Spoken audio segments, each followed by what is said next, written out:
जय श्री हरि। आज हम सुनने जा रहे हैं कार्तिक मास की कृष्ण पक्ष की राम एकादशी की पावन कथा।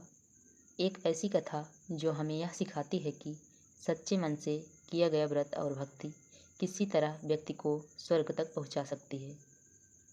कार्तिक मास की कृष्ण पक्ष की एकादशी को राम एकादशी कहा जाता है।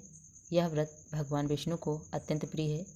इस दिन जो भक्त श्रद्धा से उपवास रखता है उसके जीवन के सारे दुख, दरिद्रता और पाप नष्ट हो जाते हैं। इस व्रत का नाम भगवान विष्णु की प्रिय पत्नी महालक्ष्मी जी, जिन्हें रमा कहा जाता है, उन्हीं के नाम पर पड़ा है। बहुत समय पहले मुचकुंद नामक एक धर्मात्मा राजा हुआ करते थे। वे भगवान विष्णु के परम भक्त थे।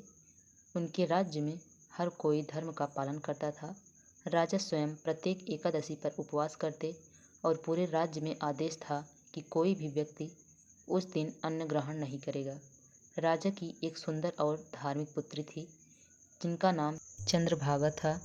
वह अपने पिता की तरह विष्णु भक्ति में लीन रहती थी। समय बीतता गया और जब चंद्रभागा युवा अवस्था में पहुंची तो उनका विवाह शोभक नामक राजकुमार से हुआ। शोभन अत्यंत सुशील और सुंदर थे, लेकिन उनका शरीर कमज़ोर और नाजुक था। वे अधिक देर भूखे नहीं रह सकते थे। शादी के बाद जब पहली बार एकादशी आई तो महल में हर कोई भगवान विष्णु की आराधना में जुट गया। ढोल नगाड़ों की ध्वनि गूंजने लगी। पूरे नगर में भक्ति का माहौल था। चंद्रभागा अपने पति शोभन के पास आई और बोली, स्वामी, कल राम एकादशी है। हमारे राज्य में इस दिन कोई भी अन्न नहीं खाता। जो भी इसका व्रत करता है उसे मोक्ष की प्राप्ति होती है। राजकुमार ने धीरे से कहा, प्रिय, मेरा शरीर बहुत कमज़ोर है। मुझे डर है कि यदि मैंने उपवास किया तो मैं शायद इसे सहन नहीं कर पाऊंगा। चंद्रभागा ने शांत स्वर में कहा, स्वामी, यह मेरे पिता का नियम है। यह व्रत केवल शरीर से नहीं, आत्मा से किया जाता है। यदि आप श्रद्धा से यह व्रत करेंगे तो भगवान विष्णु स्वयं आपकी रक्षा करेंगे। राजकुमार ने अपनी पत्नी की बात मान ली। अगले दिन उन्होंने भी भगवान विष्णु का स्मरण करते हुए उपवास किया। दिन भर उन्होंने जल और फल तक का सेवन नहीं किया। पूरे दिन भक्ति में लीन रहे। लेकिन शाम तक राजकुमारी चंद्रभागा अपने पति की मृत्यु से अत्यंत दुखी हुई। उसने भगवान विष्णु के चरणों में प्रार्थना की, हे प्रभु, मेरे स्वामी ने श्रद्धा से व्रत किया, कृपा करके उन्हें शांति दें। समय बीत गया, लेकिन उस राम एकादशी व्रत का पुण्य फल व्यर्थ नहीं गया। राजकुमार शोभन के शरीर त्यागने के बाद जब यमदूत उन्हें लेने आए तो तभी आकाश में दिव्य रथ उतरा।